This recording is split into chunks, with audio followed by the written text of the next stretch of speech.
Right, welcome to day 34. I have a feeling you might need to do a little bit of research for today's question, but it won't do you any harm. Let's have a look. I always think it's cruel when they do questions about sweets, but here we go.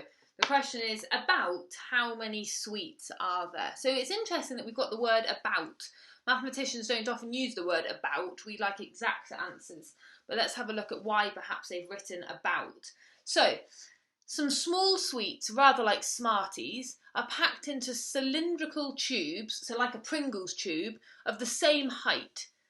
The tube of diameter 10 centimetres, so remember diameter means the width of the circle, so from one side of the circle to the other, passing through the centre. So the tub of diameter 10 centimetres holds about 800 sweets. How many sweets would you expect in a tub of diameter of 15 centimetres?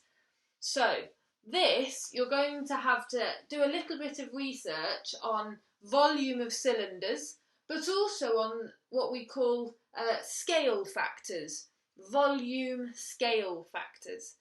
So I'm not going to say too much. I'm going to let you have a bit of research today. So yeah, you're going to have to look up volume scale factors, and you're going to have to see if you can use that to help you. And the same research will help you with part B. So in part B, we've got some tiny sugar mice are packed into tubes of the same height, cylindrical tins of the same height. If the tin of diameter 12 centimetres holds 192 mice, how many mice would you expect in a tin of diameter 9 centimetres? So again, you're going to be thinking about what we call volume scale factor. The reason it's about is it would presumably depend on how we packed them. So packing things like Smarties isn't overly easy. You end up with gaps between them. So exactly how many we put in would depend on the size of the gaps. But we're kind of talking theoretically, how many does the maths suggest we would be able to get in?